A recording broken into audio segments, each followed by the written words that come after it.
Bueno, buenas noches a todos. Hoy vamos a ver tres temas. Los dos primeros los van a ver conmigo, después van a ver otro tema con S. Vamos a ver manejo de archivos en C, parámetros de línea de comandos y después vamos a hacer con S, van a hacer un breve repaso y consideraciones de lo que es el enunciado del TDA pila, ¿sí? Y esos son los temas que tenemos para hoy. Así que comparto pantalla. Si alguno me avisa cuando se ve. A ver.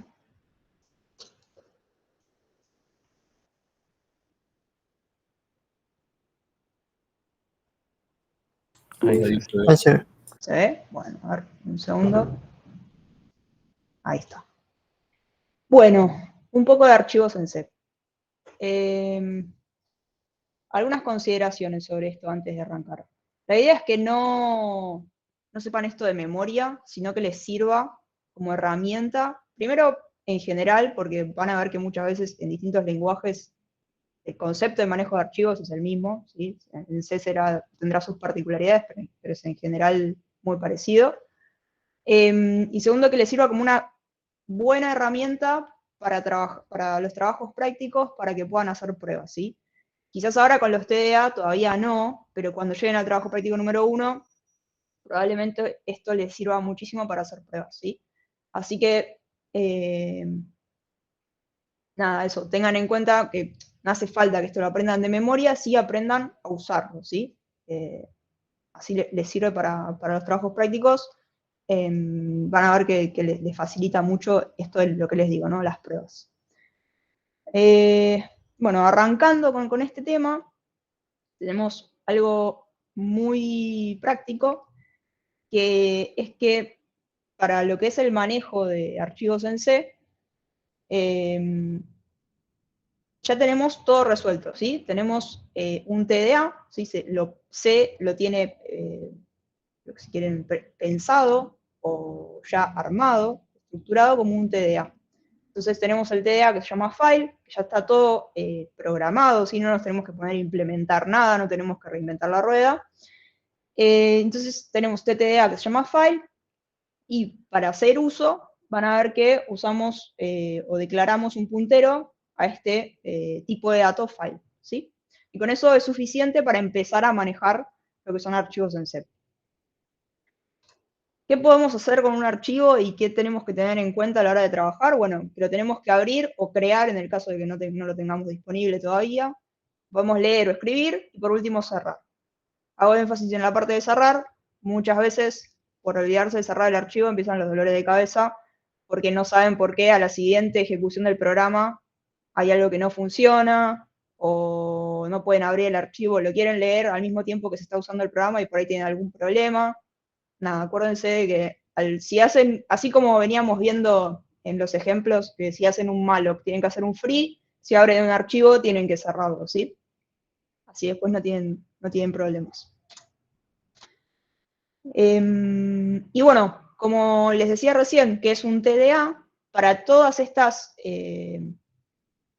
cosas que queremos hacer con un archivo, vamos a tener primitivas que nos permiten ir haciéndolas, ¿sí? O sea, ya tenemos resuelto por parte del lenguaje estas funciones, ¿sí?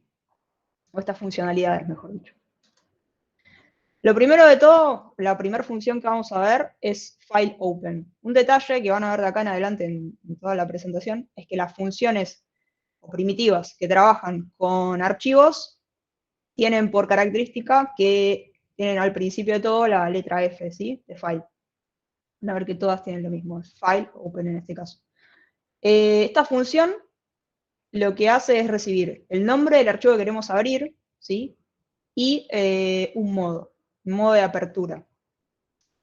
El nombre del archivo, lo importante acá no es el nombre, sino que el archivo esté o en el mismo directorio donde estamos ejecutando el programa, o que esté bien direccionado, ¿sí? Que moviéndonos dentro de los directorios, lleguemos al archivo que queremos abrir, ¿sí? Y después, en lo que sería el modo de apertura, ahora vamos a ver que hay distintos modos, ¿sí? Podemos hacerlo como modo lectura, escritura, podemos combinar modos, hay otro modo más que es append, ¿sí? Ahora vamos a ver qué hace en cada caso. Y esta función lo que hace es devolvernos un puntero a un archivo o a una estructura de tipo file, ¿sí? Y bueno, un detalle, así como veníamos trabajando con las validaciones, ¿se acuerdan la clase pasada que les conté que, por ejemplo, si malloc fallaba, comparábamos con null para ver si había salido todo bien o si había habido un error? Bueno, acá lo mismo, la primitiva fileOpen o esta función fileOpen puede fallar, y si falla nos devuelve un null. Entonces ahora cuando lleguemos a un poco de ejemplo de código van a ver que hacemos algunas validaciones para ver si salió todo bien, y podemos seguir con la ejecución de nuestro programa o tenemos que tener alguna consideración, ¿sí? Como les decía recién, hay distintos modos de apertura de un archivo, y estos son los más comunes. Read, que para esto el archivo tiene que existir. Write, tengan cuidado, si nosotros tenemos un archivo en el directorio con el mismo nombre que le pasamos para write, digamos, para el modo de ejecución write, nos va a pisar el archivo, así que tengan cuidado con eso.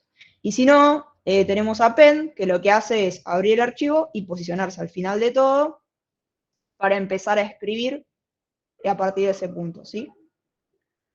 ¿Hasta acá alguna duda? Más o menos, ¿se entiende? ¿Puedes ver un segundito? Sí. Ahí está, gracias. Ya está. ¿Listo? Bueno. Algo que nos va a ayudar mucho, y ahora en breve cuando lo usemos en un segundo lo van a entender, es lo que se conoce como una constante que es end of file, ¿sí? O una función, si se quiere, que es file end of file. Esto lo que nos indica es cuando llegamos al momento de hacer lecturas, cuando llegamos al final del archivo, ¿sí? Ahora en un ejemplo lo ven y enseguida se entiende. Pero es nuestra forma o nuestra bandera para saber que terminamos o que estamos parados al final del archivo. A modo de repaso, entonces, lo que tenemos es, abrimos un archivo, vamos a tener un puntero de lectura, que si usamos el modo de apertura write, se va a parar al inicio de todo. Acá tienen un mini ejemplo, ¿sí? Indicado ahí con la flechita. Y a medida que vayamos leyendo el archivo, ese puntero va a ir avanzando. ¿Qué vamos a ver ahora? Que para leer un archivo vamos a tener distintas funciones que ya nos provee C, que ya está todo resuelto, donde ese avance sobre la lectura del archivo puede variar, ¿sí? Vamos a tener distintas formas de avanzar sobre el contenido del archivo e ir leyéndolo. La primera de todas, antes de acá, hasta acá, ¿me siguieron más o menos? Así arranco con los modos de lectura que tenemos, o las funciones para la lectura. Yo quisiera ver de nuevo el int, la función int que acompañaba a la diapositiva del end of file S. ¿Qué era feof? Foff es una función que vos le pasás el archivo y te devuelve si está al final del archivo o no. Ok, Si el puntero está al final del archivo o no. joya. Ahora, cuando lo veamos, vas a ver que directamente C como que nos da una ayuda o nos resuelve eso en una constante que se llama end of file. Básicamente te responde si estás separado al final del archivo o no. ¿Con 1 y 0? Sí, probablemente sí. No sé cuáles son los valores que toma, pero sí. Si es un int, entiendo que sí. Ok, gracias. Bueno, siguiendo, vamos a ver algunas funciones para hacer la lectura, ¿sí? La primera, la más simple de todas, es fileget C, que en este caso sería fileget char, ¿sí? Que sin mucha magia lo que hace es leer un carácter del archivo, ¿sí? Toma como parámetro el puntero al archivo y nos devuelve un carácter. Hacemos un mini repaso del código que tenemos acá en pantalla, que van a ver que es como una estructura que vamos a ir repitiendo a lo largo de todas las funciones, y que ustedes cuando hagan las pruebas que necesiten van a, digamos, recurrir a esta misma estructura de código, si se quiere.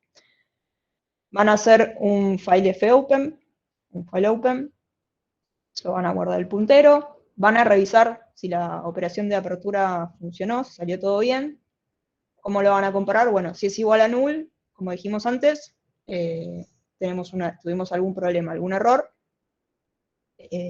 podemos ver qué hacemos en ese caso, ¿sí?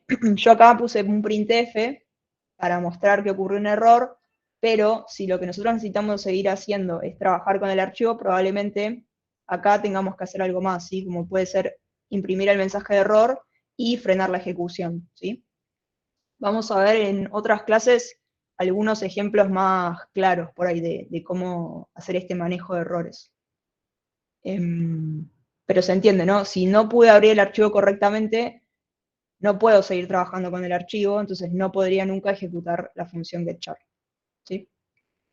Bueno, y esto no tiene mucha ciencia. Básicamente lo que hace es lee un carácter del archivo que le pasé, del puntero, y lo que hacemos acá, a modo de ejemplo nomás, es fijarnos si es end of file, o sea, si es el final del archivo, y en el caso de que no lo sea, imprimir ese carácter, ¿sí?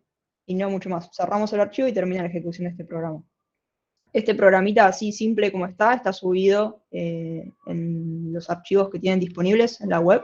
Lo pueden descargar de ahí. Lo pueden correr si quieren. Esta función no tiene mucha ciencia, la verdad. Una pregunta. Sí, Yo podría ir haciendo un while, por ejemplo, para ir leyendo cada archivo. Y en Pedro, cada... me estás spoileando la clase. Terrible. Perdón. No, no pasa nada. Era la pregunta que les iba a hacer.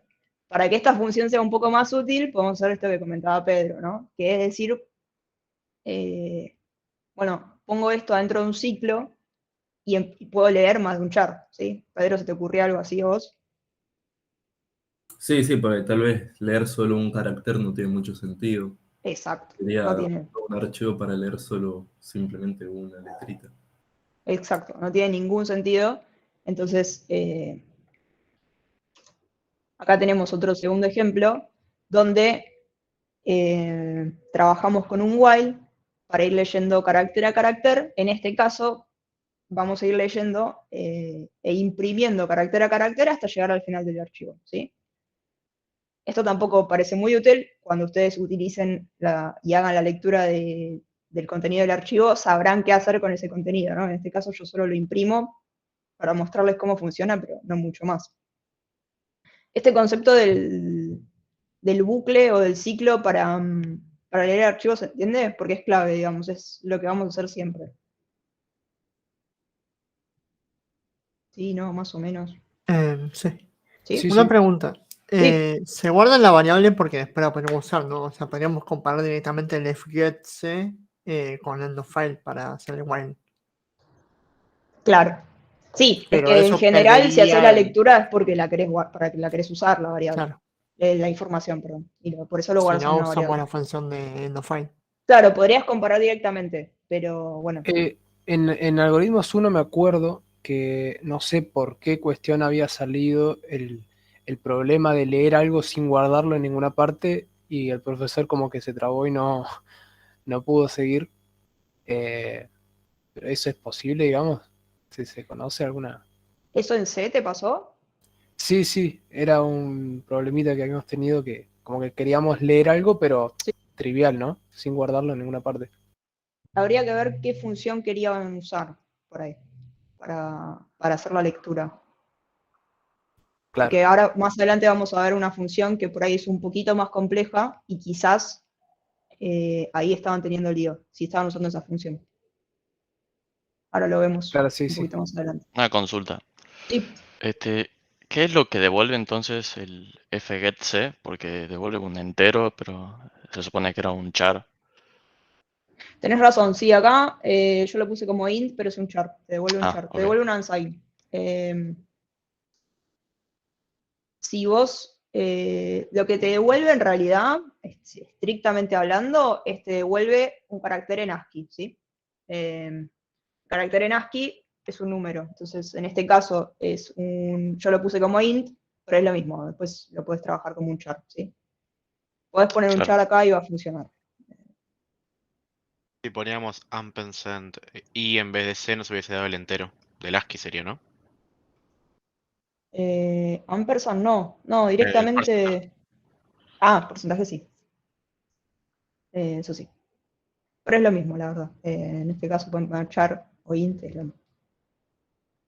Bueno, avanzo un poco más con las funciones que tenemos sí para hacer lecturas. File get string. Esta función lo que hace es recibe un puntero cadena, un size t, y siempre el puntero del archivo, no se olviden, eso está en todos lados. Lo que tiene en particular esta función es que acá en el size, a ver, tengo un punterito. Sí, acá. En este parámetro, lo que le indicamos es cuántos caracteres queremos leer del archivo, ¿sí? Entonces, va a ir leyendo de a n caracteres hasta llegar a un /n o conseguir los n caracteres, ¿sí? Si, por ejemplo, yo tengo una línea que tiene 25 caracteres, pero yo le paso un 5 acá, lo que va a hacer es leer 5, después, y va a terminar ahí la lectura. Si le pongo dentro de un while, bueno, ahora vemos cómo funciona, pero si yo le paso un 5 a una línea que tiene 25, solo lee 5 caracteres, ¿sí? De esa línea. ¿Y se corta en un /n? O si se corta en un /n. Si, por ejemplo, la línea tiene 3 caracteres, ¿sí? Y yo le digo que el size t, este parámetro de tamaño, es 10, como la línea tenía 3 caracteres, va a leer 3. Ah, pero en un /0 o en un /n. Va a trabajar, muy buena pregunta. Las operaciones estas de lectura trabajan en general contra un /n. Si nosotros necesitamos trabajar con el string de alguna manera en la cual necesitamos indicar un /0, vamos a tener que nosotros hacer un reemplazo a mano, ¿sí? Es probable que no lo necesites igual. Ok. Que puedas trabajar con el /n. Pero sí, es un buen detalle. Trabajan con el salto de línea, no con el /0. Y un detalle más que tiene esta función, que también es como no sé si un truquito, pero por las dudas que le llegue a pasar, es que fíjense que nos devuelve null cuando llega al final del archivo. En vez de un end of file, nos devuelve un null, ¿sí? Entonces fíjense que en este caso, repasemos un cachito del código, abrimos el archivo en modo lectura, nos fijamos si ocurrió un error. Si salió todo bien, decimos, bueno, te paso un tamaño de buffer de 8 y una cadena con espacio para 8 caracteres, ¿sí? Y vamos a ir haciendo la lectura. Ahí Matías ya te contestó. Vamos a ir haciendo la lectura de a 8 caracteres hasta que se termine el archivo. ¿Cómo vemos que se termina el archivo en esta función o con esta función? Con un null. Matías, recién preguntabas para qué servía el size t. Bueno, es para indicarle, lo repito, para indicarle a la función de a cuántos caracteres queremos ir leyendo. ¿Sí?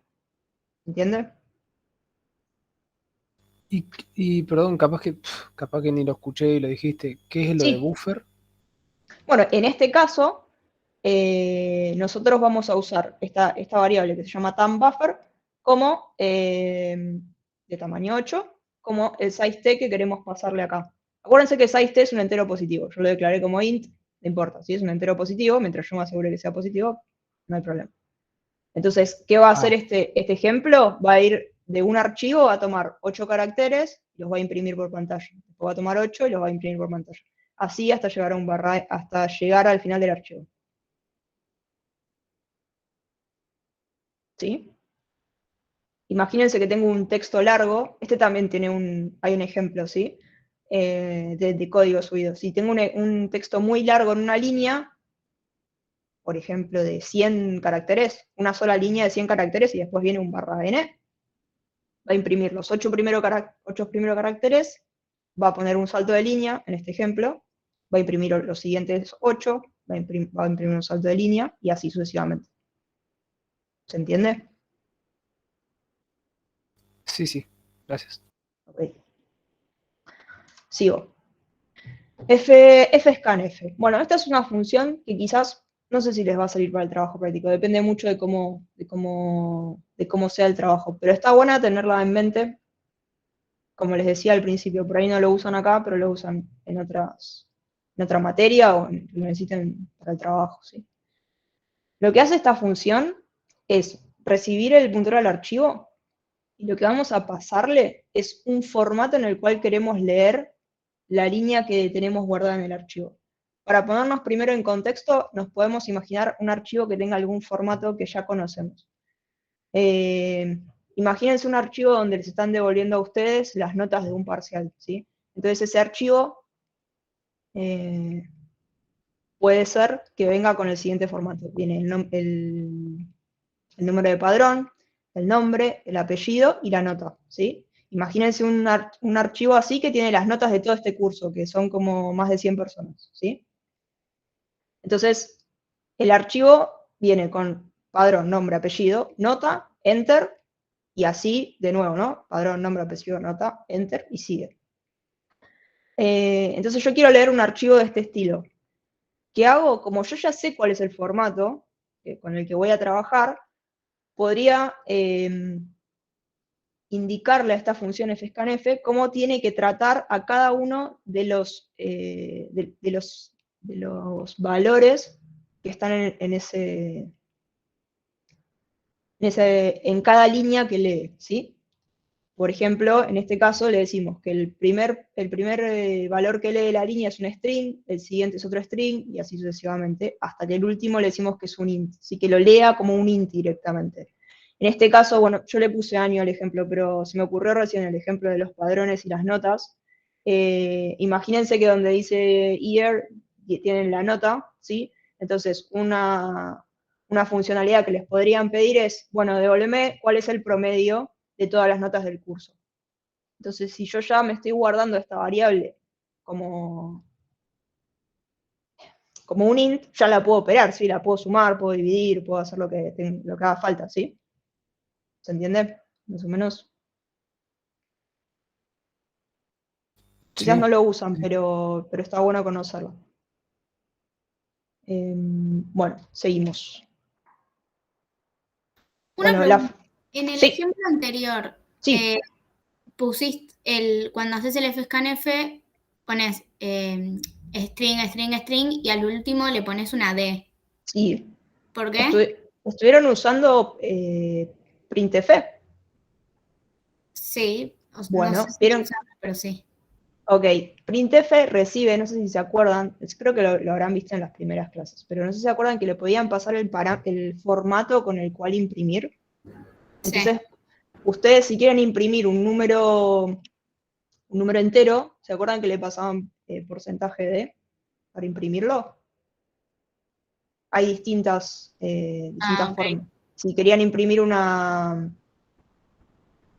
bueno, en este caso, una cadena, le pasaban porcentaje S, y así todos los mismos, claro, los mismos parámetros que reciba printf los pueden usar para fscanf.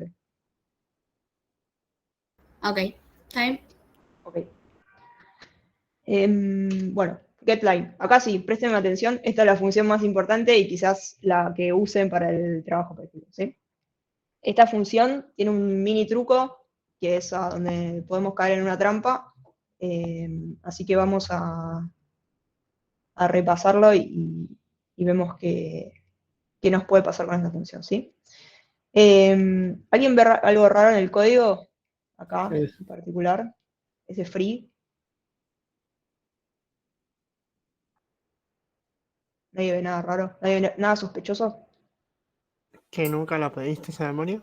Bien, buen punto. Estoy haciendo un free y no hay ningún malloc en todo este ejemplo de código. ¿Cómo funciona esto? Magia.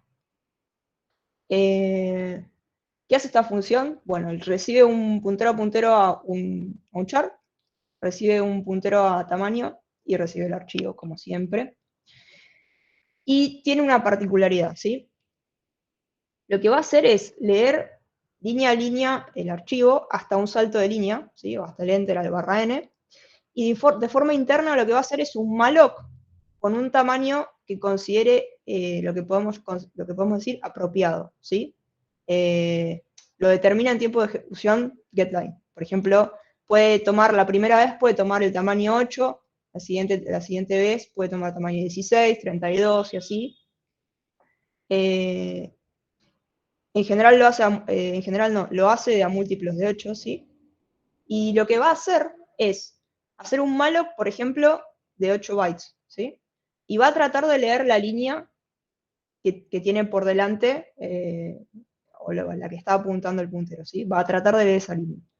Si la línea que lee entra en ese buffer de 8 bytes que reservó de memoria, perfecto, sigue adelante, nos devuelve la línea para que nosotros trabajemos. Ahora, si no entra, internamente esta función lo que hace es un realloc, ¿sí? Va a agrandar el tamaño del buffer y va a volver a tratar de leer.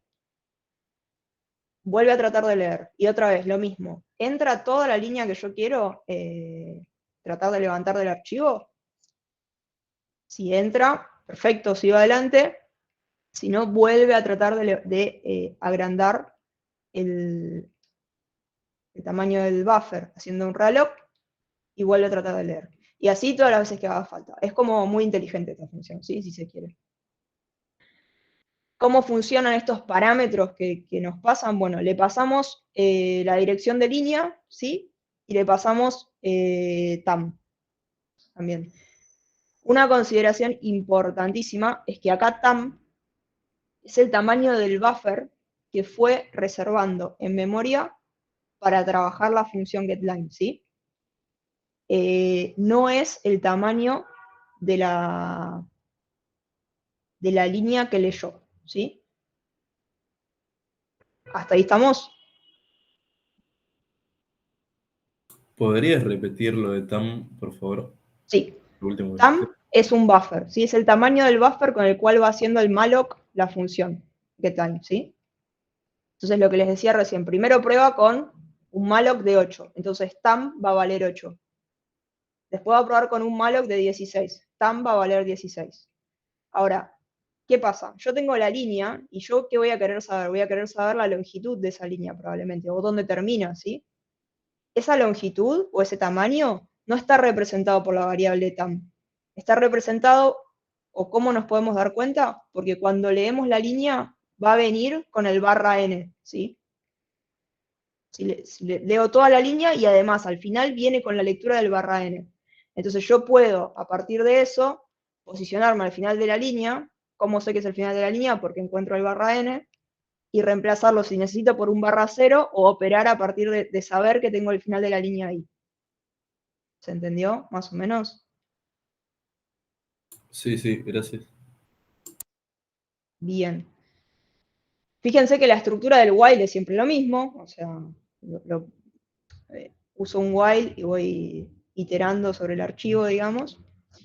Y lo que les decía al principio de la explicación de esta función es que, dado que la función de manera interna está haciendo un malloc sobre lo que sería acá la variable línea, y después tenemos que liberar esa memoria, ¿sí? Tenemos que hacer un free de línea. No se olviden de eso, porque si no Valgrind les va a marcar un error, ¿sí?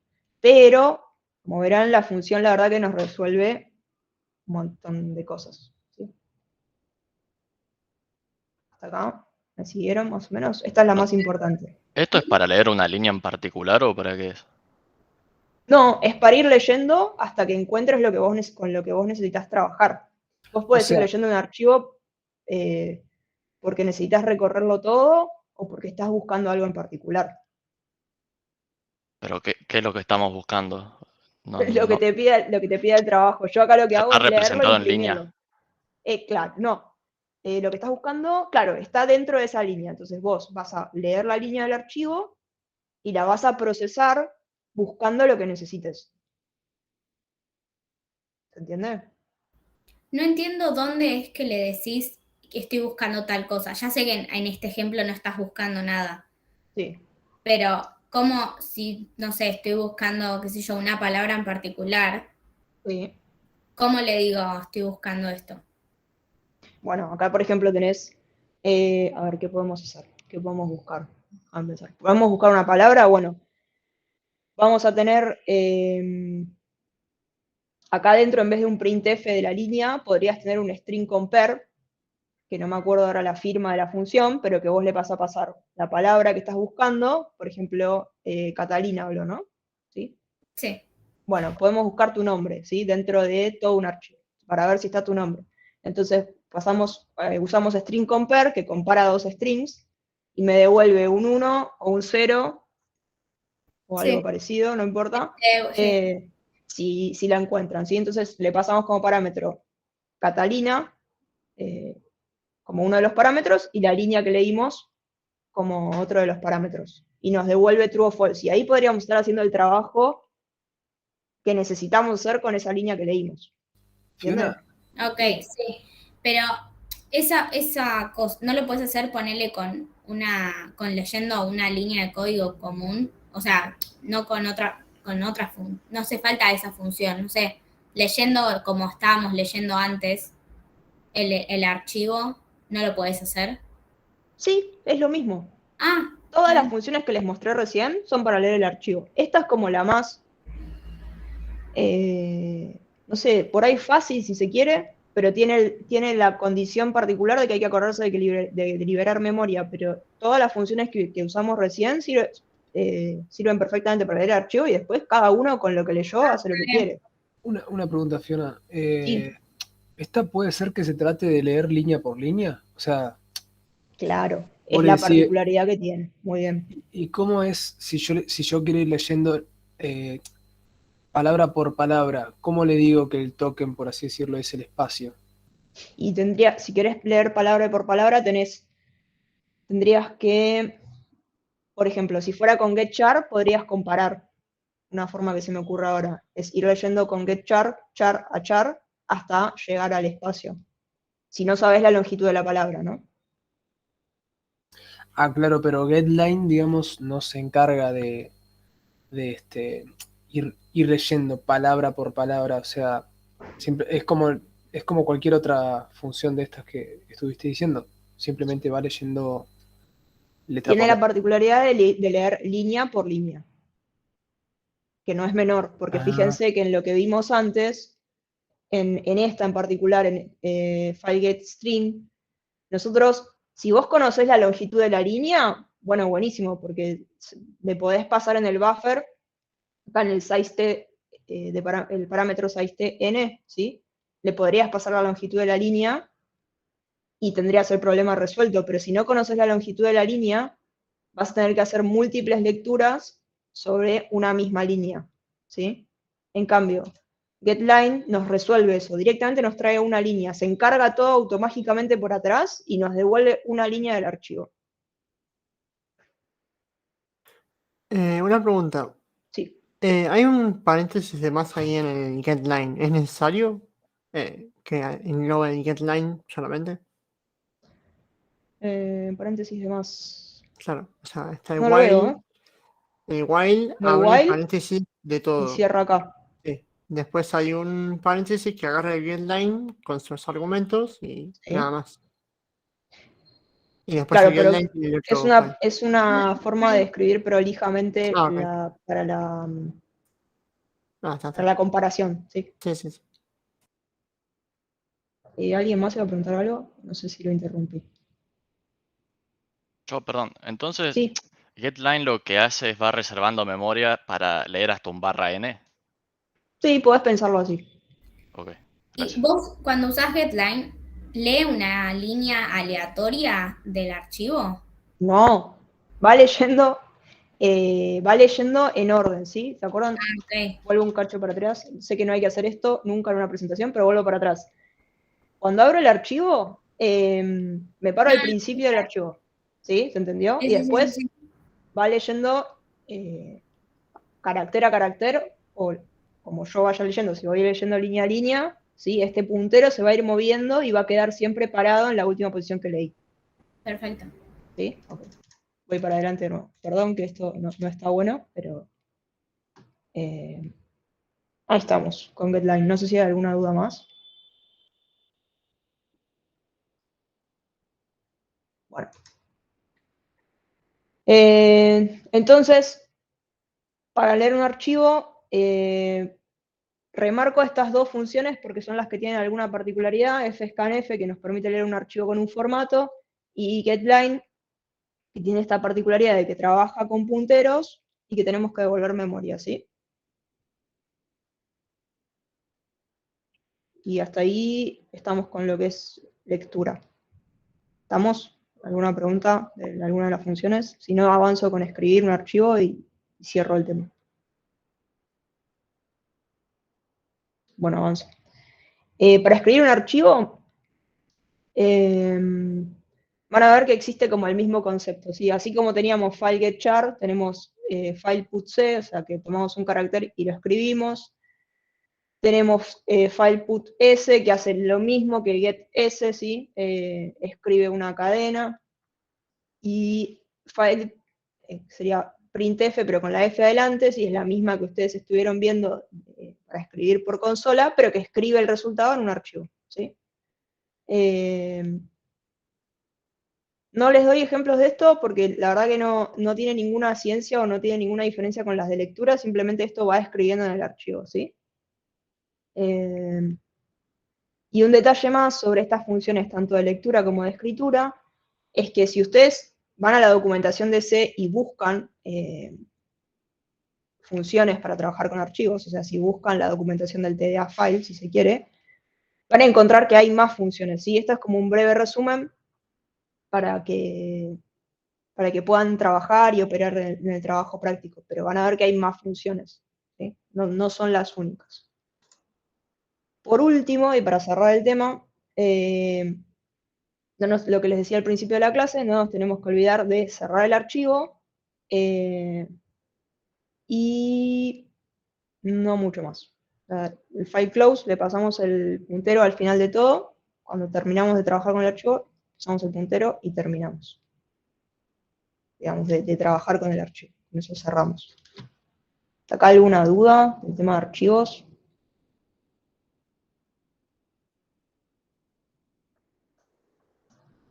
¿Ya se cansaron, se aburrieron de mí? Ninguna, ¿No? ninguna. Les prometo que creo que después de esta clase no me ven por un tiempo dando clases. Me van a tener que soportar corrigiendo y otras cosas. Pero bueno. Les paso a presentar el segundo tema de la clase de hoy, ¿sí? Que es el manejo de línea de comandos. Y acá sí, después de ver un poquito cómo funciona esto, vamos a dar un ejemplo que agrupa tanto archivos como manejo de línea de comandos, ¿sí? Denme un segundo que cambio de diapo. Ahí te veo, no sé si querías comentar algo. ¿No? ¿Prendiste la cámara? No, perfecto. Bueno, ahí comparto pantalla de nuevo. Vamos a ver. Les prometo que con esto voy a ser un poquito más breve. Parámetros por línea de comando. Bueno, ¿cuál es la idea, ¿sí, de esto? Que al principio de la ejecución de nuestro programa podamos pasarle parámetros, ¿sí? ¿Qué tiene de bueno esto? Bueno, que estos parámetros no están guardados en lo que sería el código fuente nuestro, ¿sí? Sino que en tiempo de ejecución va a recibir parámetros y eso puede condicionar cómo se comporta nuestro programa, ¿sí? Ahora vemos un par de ejemplos y van a ver qué tan práctico puede ser esto. Primero que nada, repasemos cuáles son los distintos tipos de argumentos que puede recibir la función main, ¿sí? Acuérdense que la función main es nuestro punto de entrada al programa. Entonces, si nosotros queremos pasarle parámetros, ¿quién es la función que va a recibir los parámetros de entrada a nuestro programa? Bueno, justamente la función main. Alguien preguntó la clase pasada, no me acuerdo quién fue, pero preguntó por qué la firma main que estaba en un ejemplo era distinta o por qué recibía parámetros cuando no se estaban usando. No sé si está conectado o si se acuerda. Bueno, no importa igual, es un detalle. ¿Cuál es el tema acá o por qué puede haber distintas funciones main? Bueno, la realidad es que porque el estándar fue cambiando a lo largo del tiempo, ¿sí?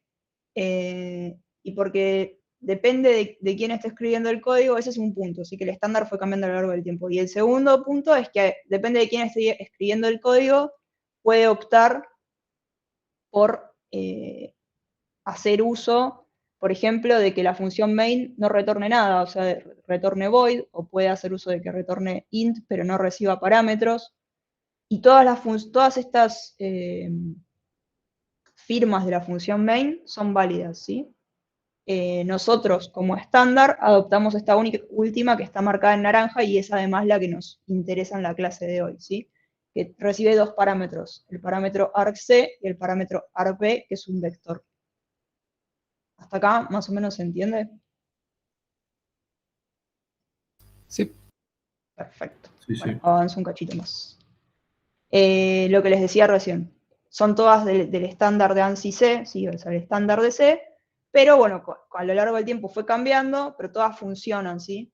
Pero nada, yo esto lo traigo más que nada porque muchas veces cuando estamos buscando código en Google, sí, estamos ahí buscando la solución mágica y empezamos a ver código que tiene distintas firmas o que no sabemos bien por qué está escrito distinto a todo el código que venimos viendo en la materia, bueno, para que sepan por qué existe, ¿sí?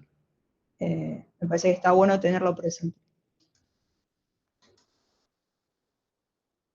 Esto de acá, si quieren después leanlo en detalle o no, pero no pasa nada. Básicamente es lo que vamos a retornar si el programa retorna un 0 si salió todo bien y un 1 si hubo algún problema, ¿sí? Es una forma de usar, en este caso serían los parámetros de salida y no de entrada de la función main, ¿sí? Lo que nos devuelve la función main. Y acá lo que nos importa por ahí de este tema. Tenemos dos parámetros, como les decía recién. argc, que es la cantidad de parámetros de entrada que va a recibir un programa, ¿sí? Y argv, que es un vector a donde se van a guardar esos parámetros de entrada, ¿sí? Es un puntero, un vector, con todos los parámetros de entrada que le pasamos a nuestro programa. Ahora vamos a ver qué es un parámetro de entrada, porque hasta ahora todavía no lo vimos, ¿sí? Cuando yo ejecuto mi programa, puedo hacer algo como lo que está acá. Tengo mi programa, que se llama mi programa, pues estuve muy creativa, y le puedo pasar a continuación, separado por espacios, parámetros, ¿sí? Por ejemplo, en este caso, parámetro 1, parámetro 2, parámetro 3. ¿Qué es lo que va a hacer la función main con todos estos datos? Bueno, va a agarrar y va a decir, va a guardar, si se quiere, en el vector argv, el nombre del programa y los tres parámetros, en este caso, que recibió, ¿sí? Y nos va a indicar la longitud de ese vector. ¿Cómo nos indica la longitud de este vector? Bueno, en el parámetro argc nos va a indicar que esa longitud es 4, ¿sí? Pues si no, no podríamos trabajar con este vector, no sabríamos cómo operar. ¿Hasta acá se entiende? Sí, sí, perfecto. Sí. Acá un ejemplo un poco más jugoso, si se quiere, un poco más interesante. Tengo mi programa, le voy a pasar por parámetro el archivo con el que quiero trabajar, ¿sí? Y le voy a decir un 2, que en este caso indica el modo de lectura, ¿sí?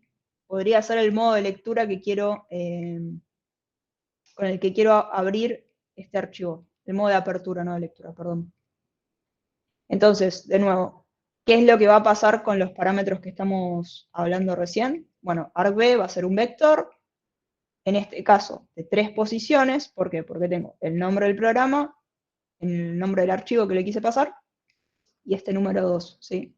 ¿Y cómo sé que es de 3 posiciones? Bueno, la función main nos retorna en el parámetro argc un 3, ¿sí? Acá no tiene mucha ciencia, sino que hay que practicar un poco para ver, o probar un poco si se quiere, para ver cómo lo podemos utilizar. Un ejemplo de código. Esto no hace nada muy interesante, pero por ahí está bueno. Yo ejecuto este código y ¿qué es lo que va a pasar?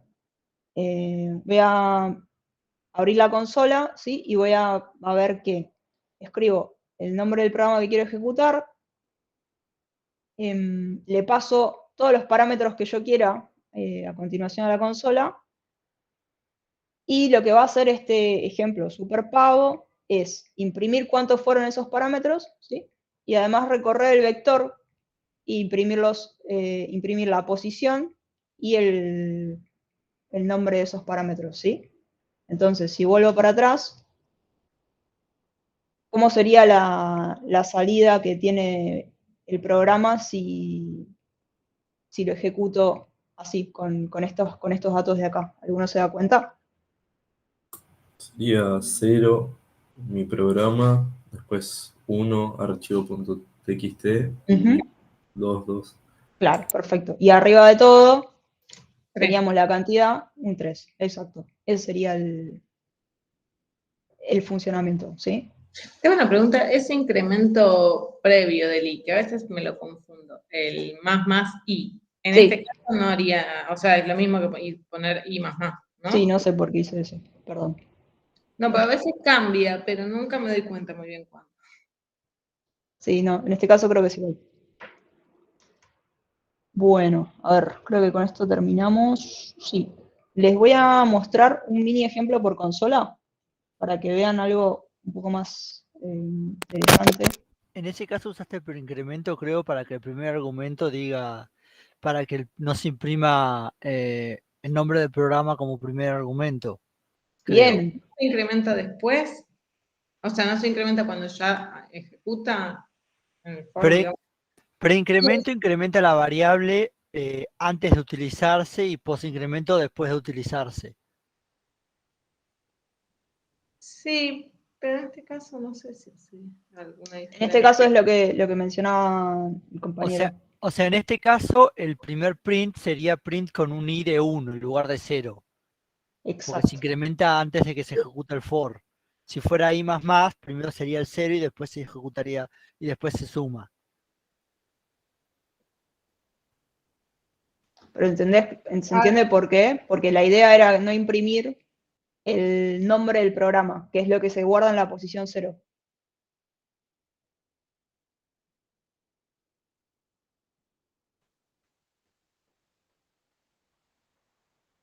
¿Se entendió? Más o menos. Sí, se entendió. Sí, es un detalle igual, la verdad, chicos, eso lo van probando y van viendo qué es lo que necesitan, si no hace falta que salga perfecto de uno. Les voy a mostrar un mini ejemplo, a ver, que me pareció piola, para que vean cómo se puede usar esto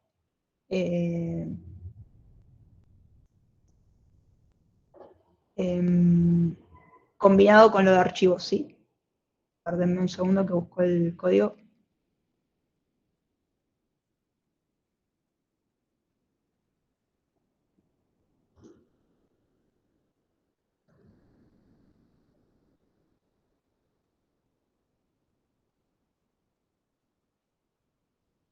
Acá.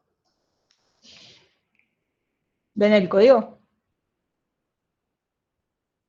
Sí. ¿Sí? ¿Se ve? Bueno, esta es una porción de código, ahora lo ejecuto, pero vayamos línea a línea y lo repasamos rápidamente. ¿Qué es lo que hace? Bueno, va a recibir, como vimos recién, es un programa que va a recibir parámetros de entrada. Lo primero que va a hacer es imprimir la cantidad y va a imprimir los parámetros de entrada. Esto es el mismo ejemplo que vimos recién, ¿sí? Va a imprimir todos en este caso, incluyendo el nombre del programa. Después lo que va a hacer es comparar o fijarse si la cantidad de parámetros de entrada que recibió es menor a 3. Si es menor a 3, ahora vamos a ver por qué, si es menor a 3, significa que hay un error, ¿sí? ¿Por qué? Porque mi programa necesita sí o sí para trabajar que al menos se hayan recibido 3 parámetros, ¿sí? Si sucede el caso en el cual este valor argc es menor a 3, no puedo seguir trabajando, ¿sí? Porque mi programa está preparado para ejecutarse con al menos 3 parámetros. Entonces, marcamos que hay un error y retornamos -1 y cortamos la ejecución. Ahora, fíjense lo que pasa o cómo sigue esto. Muy simple. ¿Por qué necesitaba esos parámetros de entrada? ¿Por qué necesitaba que sea mayor o igual a 3? la entrada? Bueno, porque yo sé que el primer parámetro que me pasan, o sea, lo que se guardó en, acá yo le puse vector para que sea más claro, ¿sí? Lo que se guardó en vector, en la primera posición, es un nombre de un archivo que yo quiero abrir, ¿sí? Un nombre del archivo con el que yo quiero trabajar. Y en la segunda posición, el modo de apertura. Esto, fíjense, que hace que nuestro programa empiece a ser mucho más interesante, ¿no? Porque antes yo tenía un programa donde si yo hardcodeaba adentro el nombre del archivo, mi programa lo único que iba a saber, o con lo único que iba a saber trabajar es con ese archivo, ¿sí? Con ese nombre de archivo. Si yo quería abrir el archivo que se llamaba archivo-1, compilaba mi programa con ese nombre. Ahora, si por algún motivo yo quería dejar de trabajar con el archivo 1 y pasar a trabajar con el archivo 2, tenía que cambiar ese texto, ¿sí? Ahora se los muestro acá. Tenía que cambiar este texto, por ejemplo, que dice mi archivo, tenía que cambiarlo y volver a compilar para poder trabajar con ese otro archivo, ¿sí? ¿Se entiende? De esta manera le podemos pasar en tiempo de ejecución el archivo con el que nosotros queremos trabajar, ¿sí? Entonces, como les decía recién, en el primer lugar del vector, en la posición 0, acuérdense que vamos a tener el nombre del programa. En el primer lugar vamos a tener el nombre del archivo con el que quiero trabajar. En el segundo, el modo de apertura. Con esos dos valores que obtuvimos desde la consola, vamos a hacer un file open, vamos a abrir el archivo, y después, bueno, lo que les contaba recién, vamos a comparar vamos a ver si hubo algún problema comparando con null, si hubo algún problema, por ejemplo, le pasé un nombre de archivo que no existe en el directorio, entonces no lo puede abrir. Salimos, cortamos con la ejecución del programa. Ahora, si salió todo bien, ¿qué vamos a querer? Leer línea a línea usando la función getLine, imprimirla por consola. Y por último vamos a liberar la memoria, porque estamos trabajando con getLine, que es la función que les conté recién que reserva memoria, y cerrar el archivo. ¿Se entiende lo interesante que tiene, por ejemplo, empezar a trabajar con los parámetros de entrada de la función main? ¿Cómo podemos hacer que nuestro programa sea mucho más dinámico? Sí, sí. Bien, les voy a mostrar lo que voy a correr ahora va a fallar, pero es por un tema de que estoy trabajando con una computadora que le actualicé el sistema operativo, pero si lo corro en el Linux va a funcionar bien, ¿sí? Pero va a Una fallar, consulta. decime.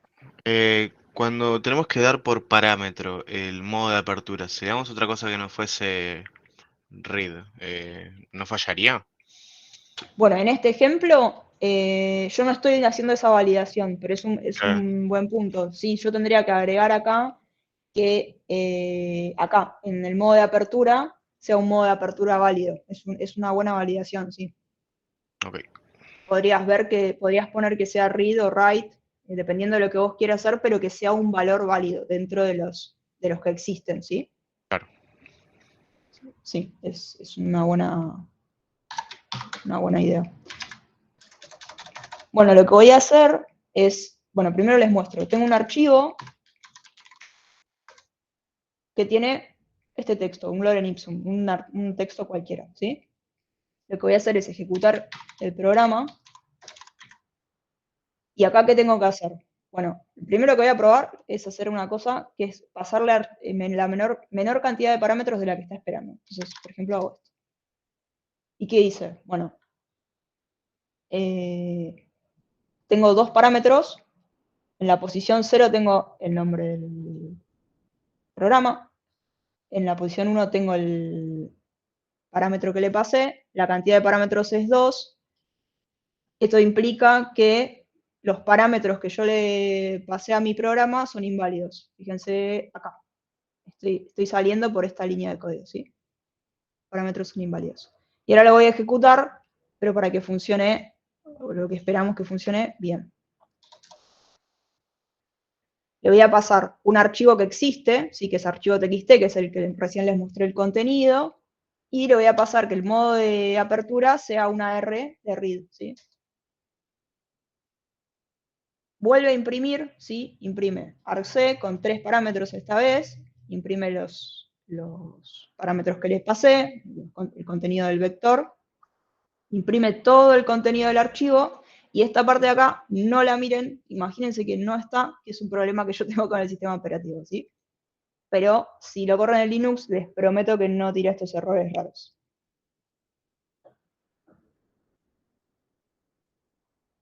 ¿Se entiende más o menos? ¿Cómo lo pueden usar?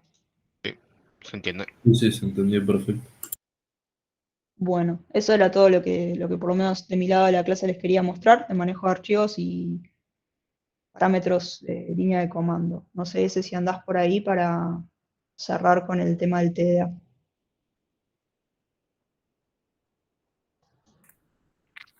Sí.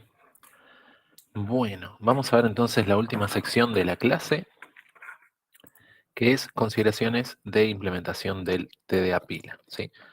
Entonces, hoy se presenta lo que es el TDA pila, que tiene fecha de entrega próximamente. A ver, TPS, fecha de entrega el 11 de abril, ¿sí? La semana que viene. Entonces, vamos a ver cómo se hace la pila, más o menos qué implica el enunciado, qué entendemos por pila y cómo se hace más o menos, ¿sí? Sin que yo esté acá escribiendo el código de cómo resolverlo. Bueno. Mira, de acuerdo. Estas son fechas del cuatrienio pasado. ¿Qué le vamos a hacer? Bien. Esta es lo que es la página de la pila, lo que es la página de la materia. A ver, puntero láser. Ahí está. Sí, queremos hacer una pila, están los lineamientos, el struct de la pila, etc. Eso sí, ahora lo muestro un poquito mejor, si quieren. Pero lo importante es, vamos a empezar con un ejercicio de pensamiento, y es, ¿qué pasaría si queremos hacer una pila que es de enteros? ¿Sí?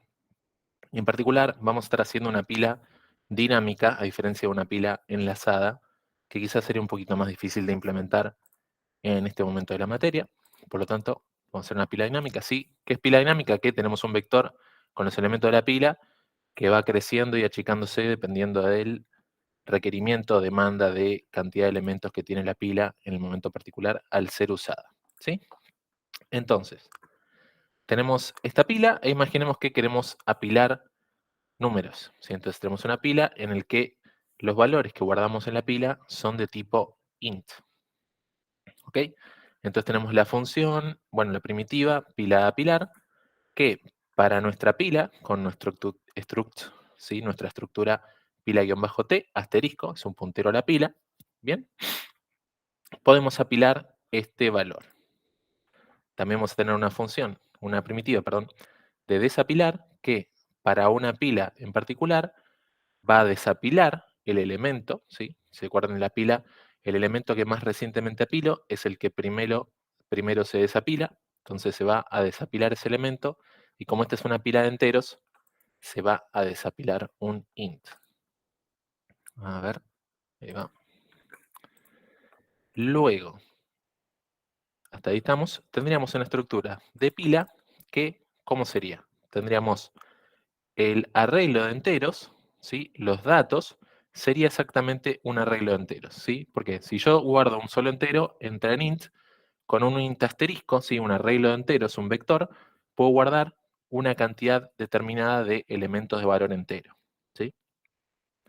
Esto lo que nos da a entender es de qué manera vamos a poder guardar en una pila una cantidad de elementos enteros, ¿sí? Que se logra con un int asterisco arreglo de enteros, ¿ok? Y quizás tengamos otros atributos que podamos necesitar para resolver el tema de la pila, ¿ok? Pero en principio, los elementos, los datos que estamos guardando, se pueden guardar en un arreglo de enteros, un int asterisco datos, ¿sí? Ahora vamos a seguir pensando esto y nos preguntamos, ¿qué pasa si yo quiero guardar punteros enteros, ¿sí?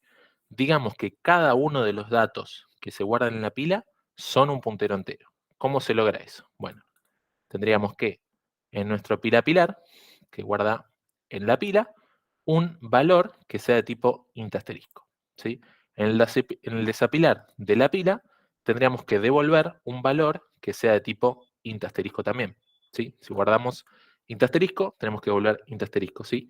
cada elemento de la pila es un puntero entero. ¿Ok? De esa manera, nos quedaría el struct así. ¿Sí? Si cada elemento es un int asterisco, con un segundo asterisco, yo digo que es un arreglo de ese tipo de elemento. ¿Sí?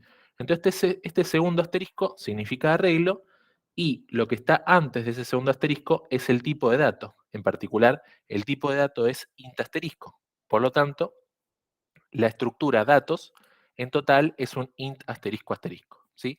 Int asterisco es el tipo de dato, arreglo de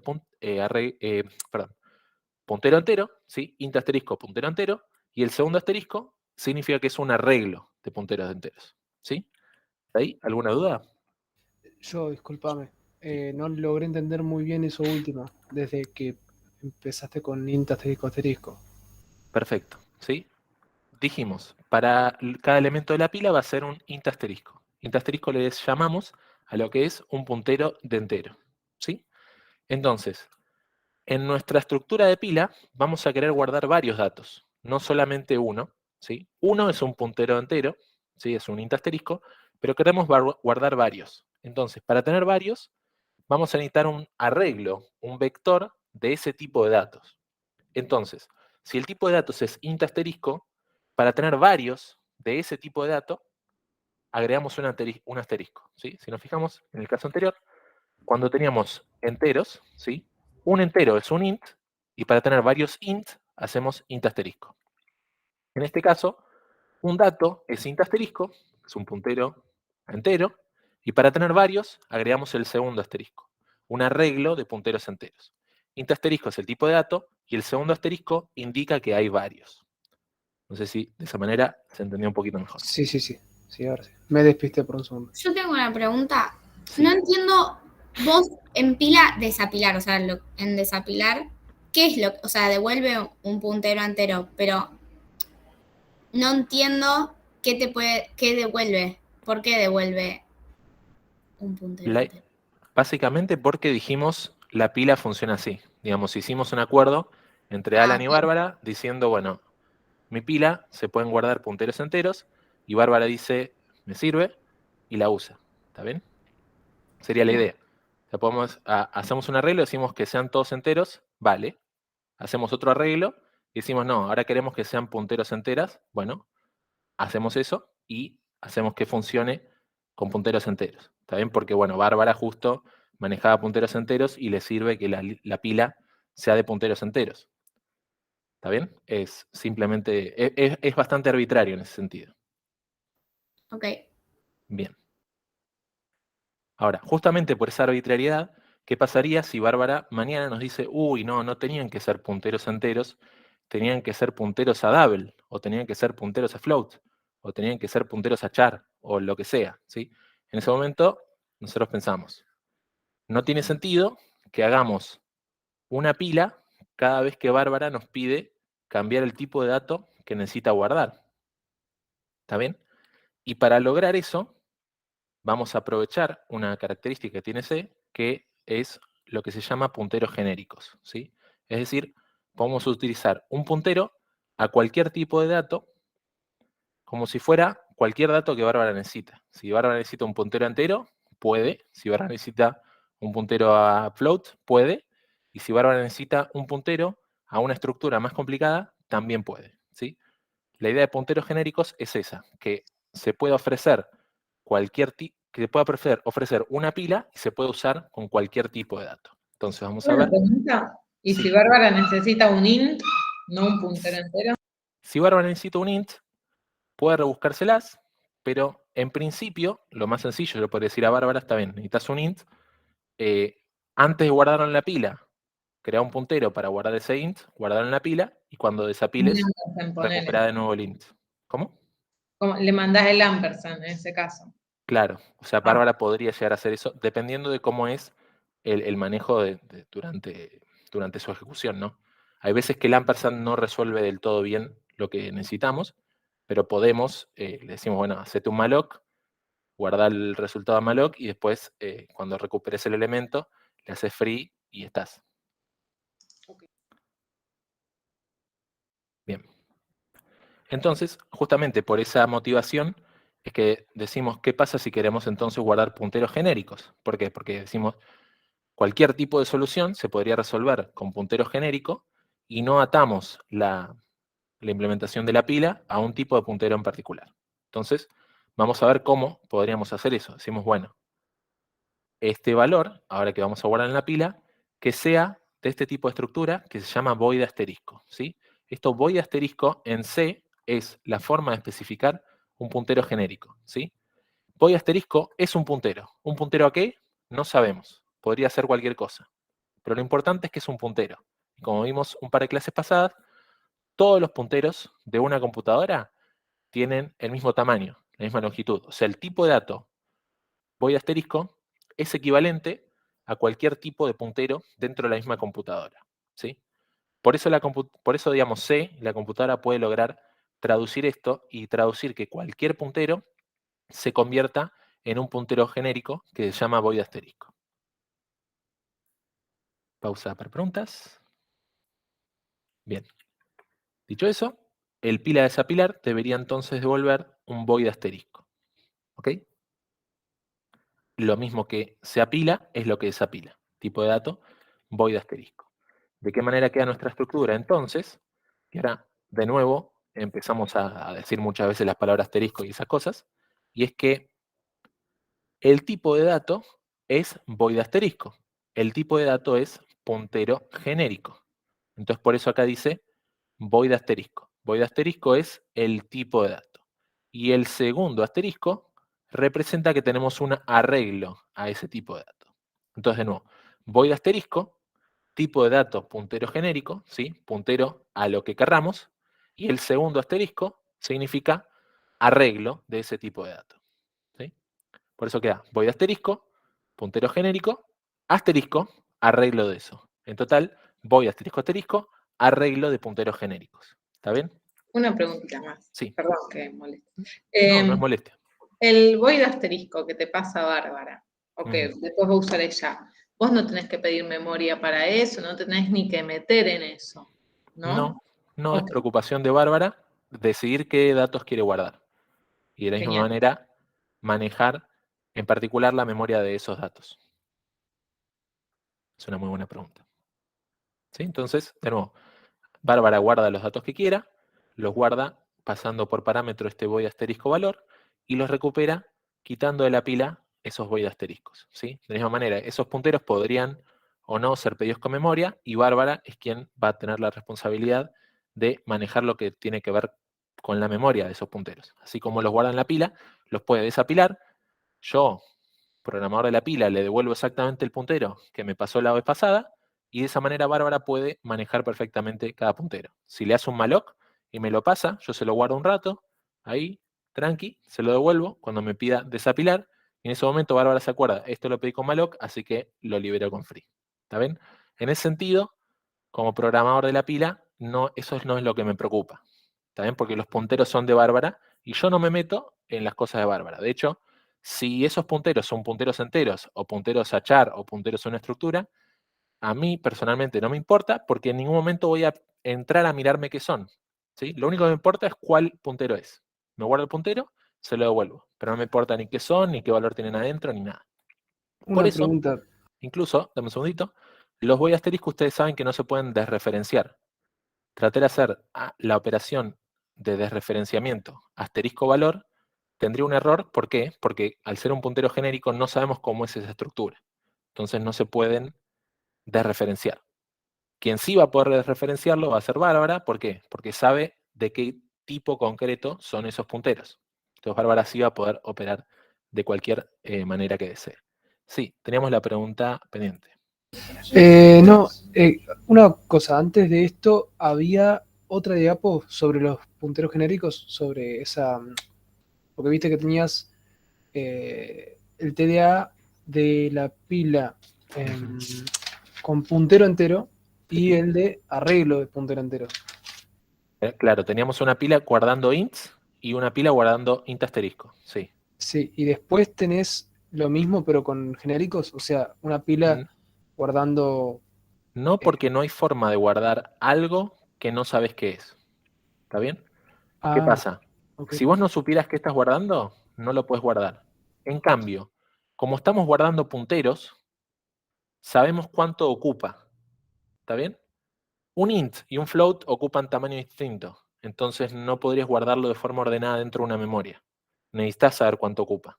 Por eso hicimos el ejemplo de enteros. Y podría haber otro ejemplo de floats. Pero cuando vos no sabes cuánto ocupa eso, no puedes aplicar ese esquema. En cambio, si son punteros a cualquier cosa, sí sabes porque sabes cuánto ocupa el entero. ¿Sí? Entonces, en tu memoria literalmente tenés la tira de memoria acá, sabes que acá hay un puntero, acá hay un puntero, acá hay un puntero, acá hay un puntero, y no te importa a qué dato apunta o qué tamaño tiene el dato de que apunta, ¿sí? Pero sí sabes cuánto ocupa cada puntero, porque si ese es un tamaño fijo para la computadora. ¿Está bien? Como la magia de los punteros genéricos. Lo que no Entonces, podés hacer con cualquier dato, sin que te importe el dato, lo podés hacer con punteros a cualquier dato. ¿Sí? Y Bárbara puede detrás tener cualquier tipo de dato, pero solamente pasarte punteros a ese dato. Con lo cual, como vos siempre manejas punteros, siempre sabes cuánta memoria ocupa eso. entonces, se podría decir que se pueden desreferenciar los punteros genéricos desde la interfaz y no desde la implementación.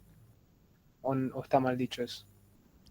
Desde la interfaz tampoco, porque la interfaz es esta. ¿Sí? La interfaz es la comunicación que hay entre Alan y Bárbara. ¿Sí? Entonces, desde la implementación de la pila no se puede, porque no conocemos el tipo de punteros, y desde la interfaz tampoco, porque es fija la interfaz, siempre son punteros genéricos. Sí, lo que es la implementación de Bárbara, que no la estamos viendo aquí, porque no es parte de la implementación de la pila, ahí sí Bárbara va a poder concretamente manejar esos punteros Ah, ok. y desreferenciarlos. O sea, claro, sí, sí. Perfecto. Entonces, queda resuelta esto de, uy, de repente aparecieron dos asteriscos atrás de un void, ¿sí? Puede de repente por sí. Dijimos, void no es un dato concreto, void no es nada, ¿sí? Pero void asterisco es un puntero genérico. Y void asterisco asterisco es un arreglo de punteros genéricos. ¿Qué es lo que en particular vamos a estar trabajando en la pila concreta que tienen que hacer para fecha de entrega el 11 de abril, ¿sí? Concretamente una pila que acepte punteros genéricos. Por eso le mostramos acá cómo sería la parte de la interfaz de esa pila y cómo debería ser la estructura de la pila, que adentro va a tener que tener un arreglo de punteros genéricos. Bien. Esta va a ser la estructura sugerida, ¿sí? Una cantidad de elementos guardados en la pila y una capacidad, ¿sí? Que les dice cuántos elementos entran en su pila concretamente, ¿sí? Si ustedes tienen una capacidad de 20, saben que solamente entran 20 elementos. Puede estar la pila vacía y entran 20 elementos. Agregar un elemento, ahora hay uno y entran 20. Después agregan otro, ahora hay dos, entran 20. Cuando tienen Pero no puedo- 19, agregan uno, tienen 20, entran 20. Si tienen 20 y quieren agregar otro, no entra. Van a tener que hacer algo. Recuerden, la pila es dinámica para que entren más elementos. Pero en principio, para eso está el atributo de capacidad. Para que ustedes se acuerden cuántos elementos entran en la pila a medida que va cambiando la cantidad de elementos dentro de la pila. ¿Perdón? ¿Sí? No, eso es, si no podíamos modificar la capacidad, digamos. Ah, perfecto. Claro. La capacidad va a tener que ir cambiando a través de la ejecución de la pila y eso es lo que la va a hacer una pila dinámica. Genial. Tenemos dudas. Bien. A través de la ejecución de la pila, o sea, a través de las funciones, ¿puede ser? O sea, Sí, a ver, imagínate, a Bárbara te va a decir, bueno, crea una pila y vos la vas a crear, no sé, con 20 elementos. Y Bárbara te va a decir, bueno, agrega un elemento, sí que es pila pilar. Después te va a pilar otro, te va a pilar otro, te va a pilar otro. En un momento, la capacidad se va a ver ajustada o excedida. En ese momento, vos vas a tener que tomar la decisión de agrandar la pila para que entre la cantidad de elementos que Bárbara te está pidiendo apilar. ¿Sí? pero no, Bárbara no va a tener la Bárbara posibilidad. no tiene esta decisión. Bárbara lo que ve es una pila. Se le pueden poner cosas arriba, se pueden sacar cosas de arriba. Pero Bárbara nunca te va a decir que la pila sea más grande, porque eso no es algo que Bárbara maneje. Bárbara lo único que hace es guardar y sacar cosas. ¿Sí? Joya. No es parte de la interfaz de la pila, cambiar su tamaño. Eso se hace de forma interna. De hecho, ese es el mismo funcionamiento que tendría una pila enlazada. Una pila enlazada, en ningún momento hay que pedirle que crezca o decrezca, porque cada vez que le apilas o desapilas algo, se agrega el elemento de forma enlazada. Entonces, no tiene sentido definir una interfaz que cambie el tamaño de una pila cuando eso no es parte propiamente de lo que es el funcionamiento de una pila genérica. ¿Sí? Una pila, vos agarras una pila ahí salvaje y puede o no estar redimensionándose por dentro, pero simplemente puedes apilarle cosas y desapilar cosas. Digamos, no te incumbe si por dentro es dinámica o enlazada. Bien, eso el teorema de Chuck Norris y Alan versus Bárbara. ¿La capacidad inicial la define Alan? No, porque Alan ni siquiera sabe que hay una capacidad inicial. No, sí. No, Alan. perdón, sí, Alan, ahí está. Me confundí los nombres. Tal cual, Alan. Teorema de Chuck Norris, ahí está. Bien, bueno, ya hablamos del void asterisco datos, ¿sí? Por todo lo que dijimos, ahí está. Oh, por favor. Bueno, esta es la sección de la clase en la que resolvemos el TP. Básicamente decimos, bueno, si queremos agregar un elemento en la pila, podemos hacer datos, corchetes cantidad y guardar el elemento, ¿sí? Como esta pila tiene 2 elementos, se va a guardar en la posición 2, ¿sí? Esta es la posición 0, donde está la A, la posición 1, donde está la B, y en la posición 2, que está vacío, y como sabemos que es menor a la capacidad, ese dato puede guardarse y se va a guardar acá. Una vez que hayamos guardado el dato en ese lugar, podemos incrementar la cantidad para hacer notar que ahora la pila tiene un elemento más, ¿sí? Estas 2 líneas, en algún lugar de pila a pilar, van a estar, ¿sí? Así que, fíjense, les regalamos 2 líneas, ¿sí? Ahora, para eliminar un elemento, lo que hay que hacer es identificar cuál es el elemento a eliminar y restar la cantidad, porque ahora la pila tiene un elemento menos. Entonces, ahí está la pila, queremos sacar la letra B. Si restamos la cantidad, efectivamente en la memoria se va a ver así, pero ustedes saben que este elemento que está en la posición de la B nunca va a volver a ser leído, ¿sí? Bien, en el futuro, este elemento es lo que se le suele llamar basura en la memoria, ¿sí? Como este elemento ya no está en la pila, ¿sí? Se lo devolvemos a Bárbara y restamos en 1 la cantidad, este elemento es como si ya no estuviera. ¿Está bien? Ahí está, sigue estando, pero como nunca lo vamos a leer, ¿sí? Si a mí me preguntan cuántos elementos hay en esta pila, solamente está la A, hay un solo elemento. ¿Y cuál es ese elemento? La A. Entonces, ¿existe la B en esta pila? Bueno, está ahí, pero no existe en realidad, porque la pila tiene solamente 1 en cantidad. ¿Está bien? Profe, Sí. me perdí un poco en la diapositiva anterior. ¿La capacidad la determinamos nosotros? Sí. Digamos, la capacidad inicial podría ser cualquiera, la pueden determinar ustedes. Ahora, a medida que el programa avanza, si la cantidad de elementos supera a la capacidad, van a tener que hacer crecer la capacidad para poder tener más lugar para los elementos que necesiten guardar. ¿Está bien? Gracias. Sí. O sea que en eliminar el elemento de la pila no sacamos memoria, no hacemos nada, solamente restamos cantidad. Tal cual, o sea, normalmente se resta la cantidad en 1 y listo. De hecho, en apilar tampoco es que pidan memoria, a menos que necesiten redimensionar. Pero al desapilar, lo mismo. ¿Ok? Ahora acá están los criterios de redimensión. Por cuestiones que no tenemos tiempo de especificar.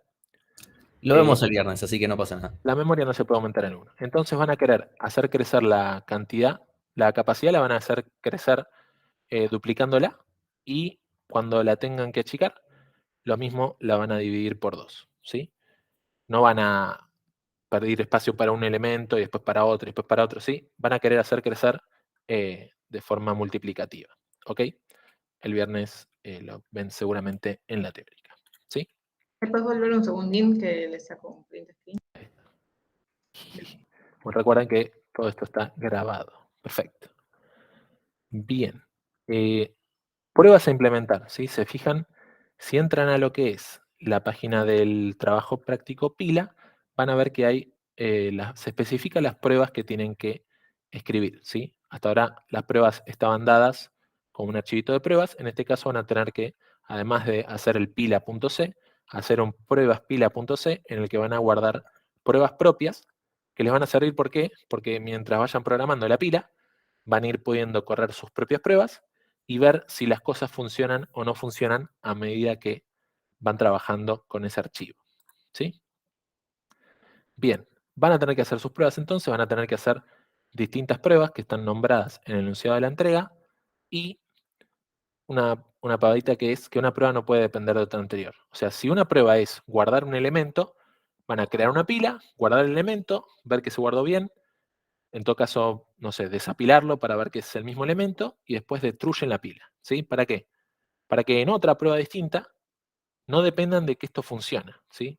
Si en vez de eso hacen otra prueba en la cual ahora utilizan esa misma pila para hacer otras cosas, ahí están haciendo que una prueba depende de la otra.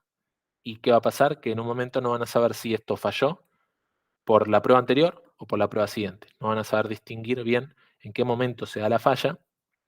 Por eso lo ideal es que una prueba no depende de la otra. Empezamos una prueba, bueno, creamos una pila, hacemos lo que tenemos que hacer y destruimos la pila. Si queremos hacer otra prueba, bueno, creamos otra pila y hacemos, etc. ¿Sí? Importante que cada prueba tenga su función separada, ¿sí? Para legibilidad es más sencillo de entender. Bueno, esta prueba arranca acá, tiene su función, se ejecuta, termina la prueba, termina la función, ¿sí? Para que todo quede bien ordenadito en el archivo de pruebas.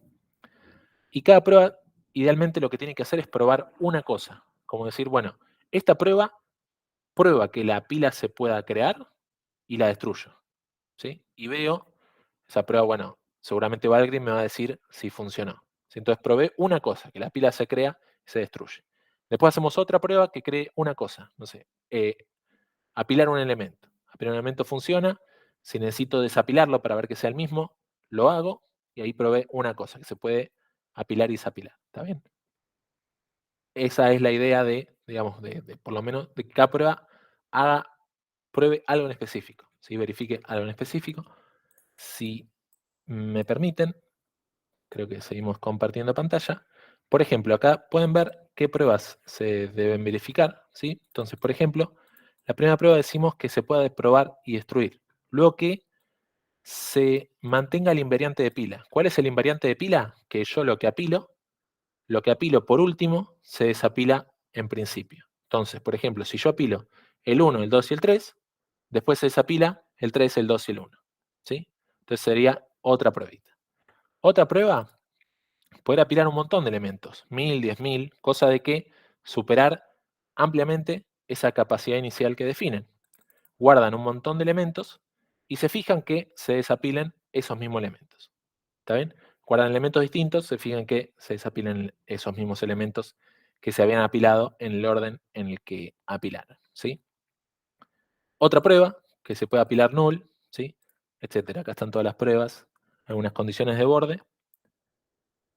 Comprobar que al desapilar hasta que esté vacía hace que la pila se comporte como recién creada. ¿Sí? Ustedes pueden crear una pila, apilarle cosas, desapilarla, y ahora que está desapilada y no tiene ningún elemento, se considera vacía. Entonces esa pila vacía debería comportarse como cualquier otra vacía recién creada. Entonces, ¿qué podrían hacer? Volver a apilar elementos y ver si se sigue comportando de la misma manera que una pila vacía. ¿Sí? Recuerden, probar desapilar y ver tope, que devuelvan null si están vacías la pila, etc. ¿Sí? Bien, ¿alguna consulta? Por acá, LIFO, como dicen por sus siglas en inglés. Last in, first out. Sí. Una pregunta. Si ver tope y está vacía devuelve null, ¿cómo se la diferencia entre eso y que apilé todo null?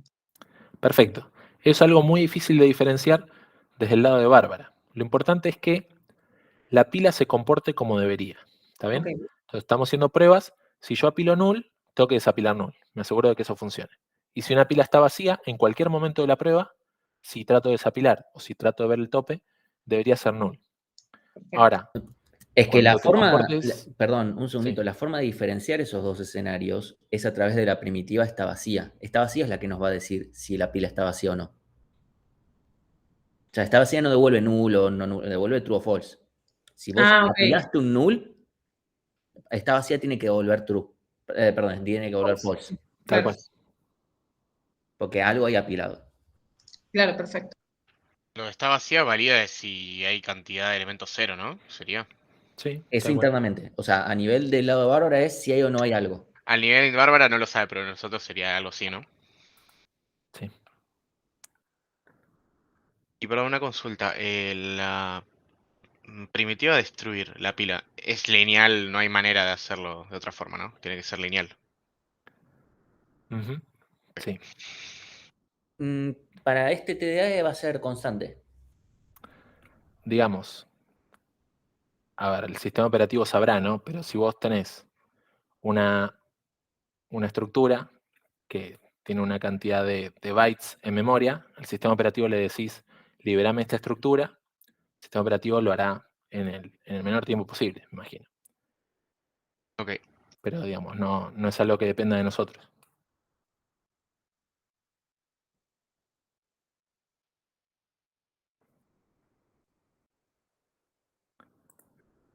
Bien, voy entonces a detener la grabación. Muchas gracias por su tiempo en estos minutitos que nos hemos excedido del horario de clase. Y cualquier cosa para que quede en el video de YouTube, nos estamos viendo la próxima.